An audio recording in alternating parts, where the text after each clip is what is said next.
മുത്തുവിഷ് ന്യൂസിലേക്ക് എല്ലാ മാന്യ പ്രേക്ഷകർക്കും സ്വാഗതം.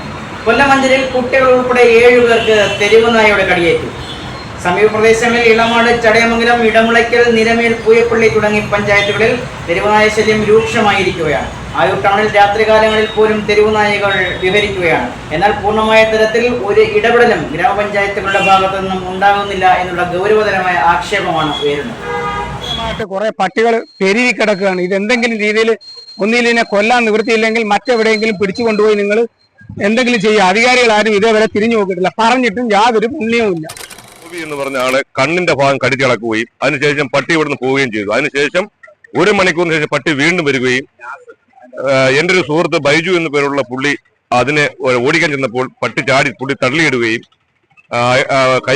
കയ്യിലും കാലിലും കടിക്കുകയും ചെയ്തു. അതിനുശേഷം ഈ സ്കൂളിൽ പോകുന്ന കുട്ടികൾ, തൊട്ടടുത്ത് സ്കൂളുണ്ട്. കൊല്ലം അഞ്ചലിൽ കുട്ടികൾ ഉൾപ്പെടെ 7 പേർക്ക് തെരുവുനായയുടെ കടിയേറ്റു. 5 പേരെ പാരിപ്പള്ളി മെഡിക്കൽ കോളേജിൽ പ്രവേശിപ്പിച്ചു. അഞ്ചൽ കരികോൺ ടൗണിൽ വെച്ച് ഇന്ന് രാവിലെ 8 മണിയോടുകൂടി മദ്രസയിൽ പോയ ഒരു കുട്ടിക്കും 10ാം ക്ലാസ് വിദ്യാർത്ഥിക്കുമടക്കം 7 പേർക്കാണ് തെരുവുനായയുടെ കടിയേറ്റത്. കരികോൺ ടൗണിൽ നിൽക്കുകയായിരുന്ന ജോയി, ബൈജു, ഗോപി, അബ്ദുൾ വാഹിദ്, 2 കുട്ടികൾ എന്നിവർക്കും മറ്റൊരാൾക്കുമാണ് കടിയേറ്റത്. കടയിലിരുന്നയാളെ കടിച്ചതിനു ശേഷം തിരികെ റോഡിലേക്ക് ഇറങ്ങി തെരുവുനായ ബൈജുവിനെ കടിച്ചു. തള്ളിയിട്ട ശേഷം മുഖത്തും ദേഹത്തും കടിക്കുകയായിരുന്നു. രാവിലെ മദ്രസയിൽ പഠിക്കാൻ പോകുന്ന കുട്ടികൾ, അതുപോലെ തന്നെ ഈ സ്കൂളിൽ നിന്നുള്ള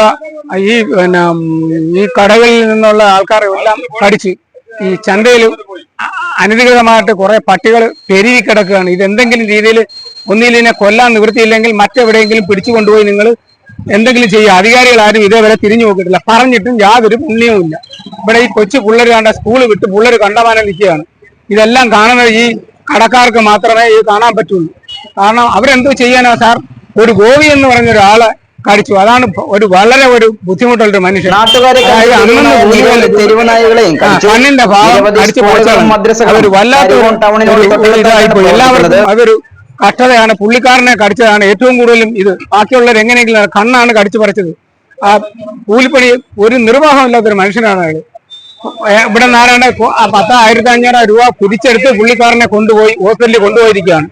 ഒരു നിർവാഹമില്ല. സ്കൂൾ കുട്ടികളെല്ലാം തിങ്ങിപ്പാർക്കുന്ന ഒരു സ്ഥലമാണ് ഇവിടെ ബസ് സ്റ്റാൻഡ്. ഏതെങ്കിലും രീതിയിൽ എന്തെങ്കിലും ഒരു അറുതി വരുത്തിയേ മതിയാവുള്ളൂ.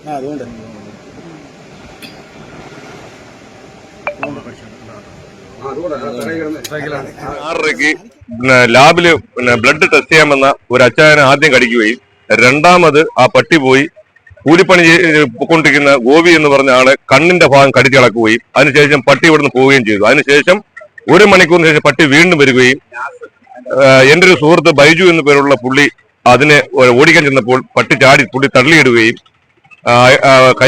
കയ്യിലും കാലിലും കടിക്കുകയും ചെയ്തു. അതിനുശേഷം ഈ സ്കൂളിൽ പോകുന്ന കുട്ടികൾ, അപ്പൊ ഇത് നേരത്തെ പഞ്ചായത്തിൽ പരാതി പറയുകയും ഈ ചന്ത ഭാഗങ്ങളിൽ കിടക്കുന്ന 10-15 പട്ടികളുണ്ട്. ഈ പട്ടി കടിക്കുകയും ചെയ്തിട്ടുണ്ട്. അപ്പൊ അതിന്റെ ഒരു പരിഹാരപ്പെടുന്ന കാണുകയും 3-4 പേര് ഹോസ്പിറ്റലിലേക്ക് ഓൾറെഡി. അപ്പൊ കുട്ടികൾ ഒരുപാട് പോകുന്ന സ്കൂളാണ്, +2 വരെ ഉള്ള സ്കൂളാണ്. അപ്പം അധികൃതർ പറഞ്ഞിട്ട് ആർക്കും ഒരു ഇതില്ല. അപ്പൊ അതിന്റെ മദ്രസ കുട്ടികൾ രാവിലെ 6:30 സമയമായിരുന്നു. അപ്പൊ ഒരു കുഞ്ഞിനെ കടിക്കുകയും ചെയ്തു. ഒരു മുറുക്കാങ്ങൾ നടത്തുന്ന ഒരു കാക്കയെ കടിക്കുകയും ചെയ്തു. അതിനുശേഷം